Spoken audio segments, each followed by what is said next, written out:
Welcome to my channel নিয়ান্স cooking diary. আজকে সজনে ডাঁটার একটা রেসিপি আপনাদের সাথে শেয়ার করব। সজনে ডাঁটায় আছে প্রচুর পরিমাণ ভিটামিন। এই সজনে ডাঁটা আসলে যেভাবেই রান্না করা হোক না কেন খেতে আমার খুবই ভালো লাগে। চলে যাচ্ছি তাহলে রান্নায়। রান্নার কড়াইতে দিয়ে দিচ্ছি তেলটা গরম হলে এখানে দিয়ে দিচ্ছি পেঁয়াজ কুচি। পেঁয়াজটাকে তেলের সাথে মিশিয়ে নিচ্ছি। পেঁয়াজটাকে খুব বেশি ভাজা ভাজা করতে হবে না, জাস্ট হালকা ভেজে আমি নরম করে নিচ্ছি। দিয়ে দিচ্ছি এখানে রসুন বাটা। রসুনটাকে দিয়ে পেঁয়াজের সাথে মিশিয়ে নিলাম। এতে একে একে দিয়ে দিচ্ছি টমেটো,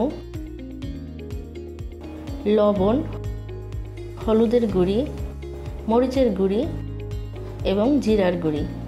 সব কিছুকে পেঁয়াজের সাথে খুব ভালোভাবে মিশিয়ে নিচ্ছি। অর্থাৎ সব কিছুকে খুব ভালোভাবে একটু কষিয়ে নিচ্ছি। মশলাগুলো যাতে পুড়ে না যায় এই জন্য সামান্য পরিমাণ পানি অ্যাড করে নিলাম। পানি দিয়ে আবার সব কিছু নেড়ে মিশিয়ে নিচ্ছি। এবারে এখানে অ্যাড করে নিচ্ছি একটা সিদ্ধ করা আলু। আলুটাকে খুব বেশি না, প্রায় 5 থেকে 6 টুকরো করে ভেঙে নিয়েছি। খুব বেশি ভাঙলে এটা একদম ভর্তা ভর্তা হয়ে যাবে সব কিছুর সাথে। মশলা এবং টমেটোর সাথে আলুটাকে মিশিয়ে নিচ্ছি এবং এটাকে ঢেকে কষিয়ে নিচ্ছি প্রায় 4 থেকে 5 মিনিট। 4-5 মিনিট পরে ঢাকনা উঠিয়ে নেড়ে নিচ্ছি। এখন এতে দিয়ে দিচ্ছি কিছু চিংড়ি মাছ। চিংড়ি মাছটাকেও আমি সব কিছুর সাথে 2 থেকে 3 মিনিট কষিয়ে নিচ্ছি। চিংড়ি মাছটাকেও কষানো হয়ে গেলে এখানে অ্যাড করে নিচ্ছি সজনে ডাঁটা। এখানে আমি 250 গ্রাম সজনে ডাঁটা নিয়েছি। সজনে ডাঁটাকে কুটে ধুয়ে নিয়েছিলাম। এখানে আমার প্রায় 9টা স্টিক ছিল। সজনে ডাঁটাকেও আমি সব কিছুর সাথে কয়েক মিনিটের জন্য কষিয়ে নিলাম। এবারে এখানে অ্যাড করে নিচ্ছি 2 কাপ পরিমাণ গরম পানি।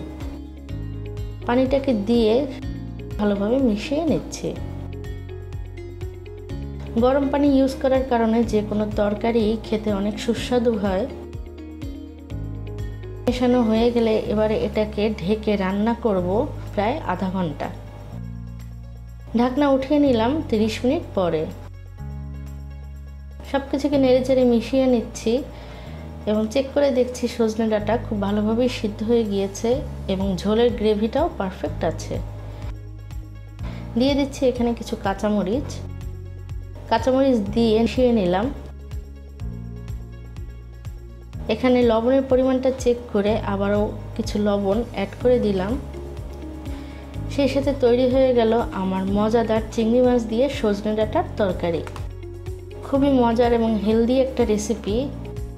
বাজারে এখন সজনে ডাঁটা একদম অ্যাভেলেবেল, আপনারাও কিন্তু এভাবে তৈরি করে নিতে পারেন। গরম গরম ভাতের সাথে খুবই পারফেক্ট এবং দুর্দান্ত একটা রেসিপি।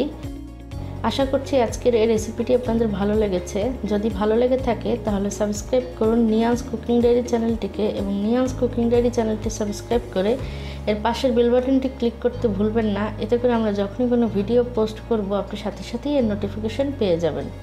সজনে ডাঁটার আরও কয়েকটা রেসিপি কিন্তু আমার চ্যানেলে দেয়া আছে, এগুলোর লিঙ্ক ডেসক্রিপশন বক্সে দেয়া থাকবে। চলে আসবো আবারও কোনো নতুন রেসিপি ভিডিও নিয়ে। ভালো থাকুন, সুস্থ থাকুন।